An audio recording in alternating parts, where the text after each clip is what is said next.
Hi, this is Michael, and this is my review of the Bose SoundLink 3 speaker. This is the third in the series of SoundLink speakers, and the claim to fame for this is that they have tweaked the DSP, the digital signal processing. It also claims to be more powerful and has substantially longer battery life. So we'll take this out, take a look at it, and see how it performs.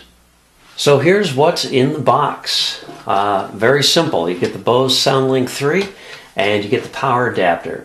Now the power adapter has a 62-inch cord on it. It's about 1 7/8 inches wide. It's about 4 inches tall, and it's about 1 1/8 inch thick. It has a fold-in plug on it. It's non-polarized, and this operates on 100 to 240 volts, 50 or 60 hertz, so this can be used internationally. And I do like the fact that when this is plugged into the bottom outlet of a wall outlet, it does not stick up too high, so you can still use the plug above it. So that's really nice. Here is the Bose SoundLink 3. Now it's just a little bit taller than the previous versions. They did away with the flap, so there's no stand on this. And it's a little bit wider than the old one. Here I've got the Bose SoundLink, the original, this is the SoundLink 2, and you can see it's just a little bit wider and just ever so slightly taller. So they did change the size of that. The back has the same ports. It has the auxiliary in. This is a micro USB service port, but it has no function for us. You can't charge by USB. And this is your DC input here. Now there's passive speakers on the back here, and then the front, they have 4 drivers here, 2 on each side.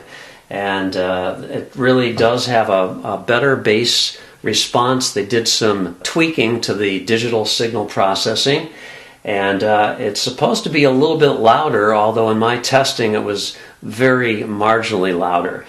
Another thing they did with the buttons is that they put a rubberized coating over them. Now the previous SoundLink speakers had little spaces between the buttons, and the buttons were just plastic buttons.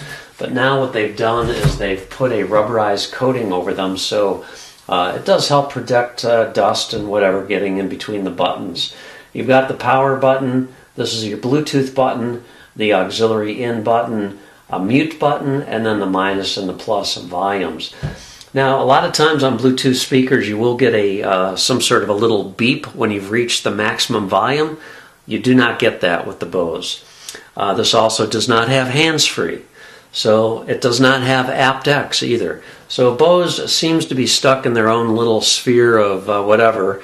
They have not gotten on the bandwagon with a lot of the newer technologies that other Bluetooth speakers are using. Particularly, I'm surprised that they're not using aptX yet. Here are the indicator lights on the face of the speaker. You've got a Bluetooth indicator here. Now that'll flash when you're in Bluetooth pairing mode. So if I just push and hold the Bluetooth button, that will then start to go into the flashing mode looking for a Bluetooth connection. Then there's the auxiliary button here. So if you want to use the auxiliary in port on the back, you push that button and this will indicate to you that it is an auxiliary mode. Then on the right side, you've got a mute indication to let you know that mute is on, and that'll pulse. And then this is the battery status icon here. When you're plugged into power, that will light to indicate that the battery is charging and the state of charge.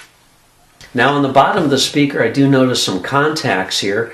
It's possible that it's going to have a charging base at some point in time, but it did not come with the speaker, and I really don't have any more details on that. You do have 2 rubber feet here to help prevent it from sliding around. I think it really is very attractive, and it's just a very elegant and a very simple design, and I don't miss the fact that it doesn't have the nylon flap. Well, here was the first Bose SoundLink, and this one had this large lid flap that flipped up underneath it and provided the base for it to sit on, and it had a great sound, great typical Bose sound. Then we had the Bose SoundLink 2, And actually everything was identical about this as far as outward appearance, except they changed the flap here so that it folded in half, so it didn't stick out quite as far from the back. But really about the only difference they did was they tweaked the digital signal processing a little bit for this one, and some people really thought that improved the sound quite a bit. I was sort of ambivalent on it and thought that it was a marginal improvement at best. And then they came out with the Bose SoundLink Mini, which is actually my favorite little Bose speaker so far. But this is really, for me, the perfect size and sound compromise, and I really think it's a great looking little speaker. So here's the Bose SoundLink 3. Now I've got it on maximum volume. I'm just going to back it down 3 clicks to hopefully reduce distortion.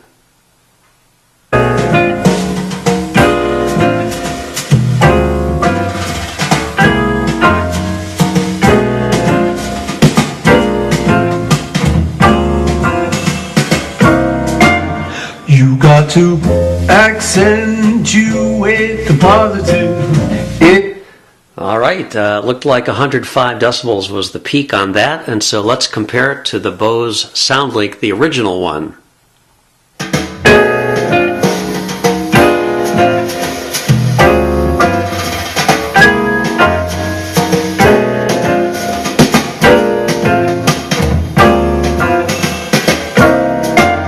You got to accentuate the positive. All right, that also showed 105 decibels. And here's the Bose SoundLink 2, maximum volume, 3 clicks down.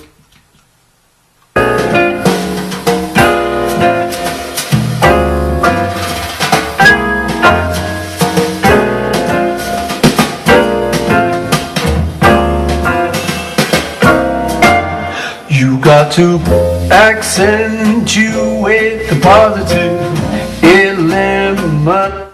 All right, that also showed 105 decibels. Now the SoundLink Mini coming up. All right, here's the SoundLink Mini, same drill, maximum volume, 3 clicks down.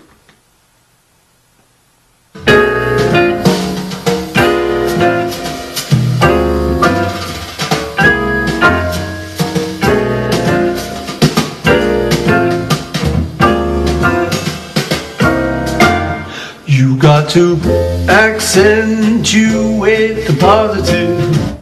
Wow, well that's quite a performance by the SoundLink Mini. Now it certainly didn't play as loud, but it had a good loudness, and the bass coming out of the small size of that is very impressive. And one more time for the Bose SoundLink 3.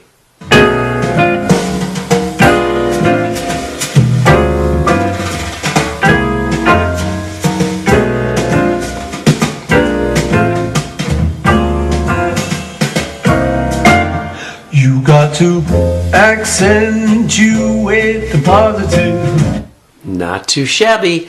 I reduced the volume there because my camcorder is having a problem with the distortion. It's making it sound distorted when it's actually not. So I just wanted to reduce the sound a little bit more of the Bose SoundLink 3, hopefully to give you a better idea of the quality of the sound. Well, the bottom line for me is that this is a very nice speaker update to the SoundLink line. It's attractive. It has a marginally better sound. I do like the new buttons. I don't miss the flap. I appreciate the increased battery life. I don't think you need to rush out and get one if you've got one of the previous versions, but if you're still considering the SoundLink and you haven't pulled the trigger yet, this would be a really great one to get. Don't discount the SoundLink Mini either, though. It has quite a punch in a very compact size. This is a beautiful speaker, though. If you have any questions, leave me a comment. I'll answer it if I can. Otherwise, thanks for watching and have a great day.